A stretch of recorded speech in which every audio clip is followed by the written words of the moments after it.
Hello everyone, आपका एक बार फिर से वेलकम करते हैं आज के हमारे इस फ्रेश वीडियो पे। तो आज इस वीडियो के अंदर मैं आपके साथ डिस्कस करूंगा Tata Nifty 50 index fund direct growth के बारे में। इसमें हम लोग देखेंगे कि जो टाटा 50 इंडेक्स फंड है वो पिछले 1 साल, 3 साल, 5 साल या फिर एनुअल रिटर्न क्या दिया है, आज के डेट में इसका एक एनएबी का प्राइस क्या है, ये कितने स्टार रेटिंग म्यूचुअल फंड है, इसमें मिनिमम एसआईपी अमाउंट क्या लगा सकते हैं और इसका फंड साइज क्या है। साथ ही साथ मैं आपसे डिस्कस करूंगा Tata Nifty 50 index fund direct growth के अंदर यदि आप कुछ इन्वेस्टमेंट करते हैं तो आने वाले 1 साल, 3 साल और 5 साल के अंदर क्या रिटर्न देखने को मिलेगा और Tata Nifty 50 index direct growth के अंदर कौन कौन सा स्टॉक लिस्टेड है। तो सबसे पहले हम लोग इसका 1 साल के रिटर्न की बात कर लेते हैं। तो 1 साल में जो रिटर्न दिया है वो दिया 6.71% का रिटर्न है 1 साल के अंदर। 3 साल की बात कर लेते हैं तो 3 साल में जो रिटर्न दिया है वो 16.21% का रिटर्न है 3 साल के अंदर। 5 साल का रिटर्न की बात कर लेते हैं तो 5 साल में जो रिटर्न दिया है वो 13.91% का रिटर्न है और एनुअल रिटर्न देखें तो 12.50% का रिटर्न है एनुअल रिटर्न रेट। अब हम लोग एनएबी देखते हैं तो आज के डेट में इसका एक एनएबी का प्राइस है 129.13 रुपया।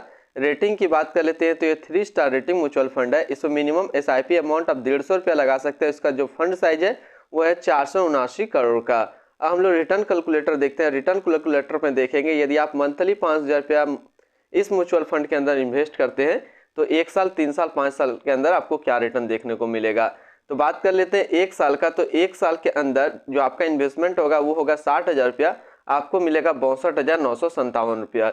3 साल की बात कर लेते हैं तो 3 साल में जो आपका पैसा जमा होगा वो जमा होगा 1,80,000 रुपया, आपको मिलेगा 2,09,551 रुपया। 5 साल की बात कर लेते हैं तो 5 साल में जो आपका टोटल इन्वेस्टमेंट होगा वो होगा 3 लाख रुपया, आपको मिलेगा 4,27,535 रुपया।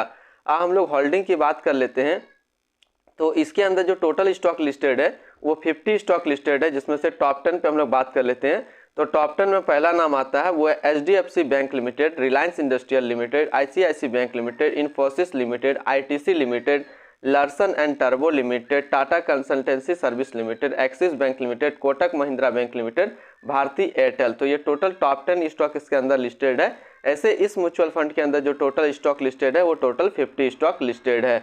अब हम लोग बात कर लेते हैं इसका रिटर्न एंड रैंकिंग के ऊपर। तो 1 साल के अंदर जो फंड रिटर्न है वो है 6.7, 3 साल में 16.2, 5 साल में 13.9 और एनुअल देखा जाए तो 12.5 है। वहीं पे कैटेगरी एवरेज पे देखते हैं तो 1 साल में 10.7, 3 साल में 17.2, 5 साल में 13.4। रिटर्न रैंक की कैटेगरी पे देखें तो 1 साल में ये 60वें नंबर पे रैंक करता है, 3 साल में ये 43वें नंबर पे रैंक करता है और 5 साल में ये 30वें नंबर पे रैंक करता है। अब हम लोग बात कर लेते हैं इसकी expensive ratio, exit load and tax का। तो इसका एक्सपेंसिव रेशियो है वो है 0.2% का एक्सपेंसिव रेशियो है। एग्जिट लोड की बात कर लेते हैं, एग्जिट लोड पड़ेगा आपको 0.25%। यदि आप इन्वेस्ट किया हुआ पैसा 7 दिनों के अंदर निकाल लेते हैं तो इन्वेस्ट एग्जिट लोड है 0.25%। स्टाम्प ड्यूटी की बात कर लेते हैं तो स्टाम्प ड्यूटी जो है 0.005% है।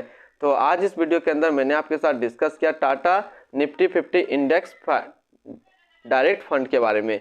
फिर मिलते हैं हम लोग नेक्स्ट कोई इस तरीके का वीडियो की अच्छी जानकारी को लेकर के।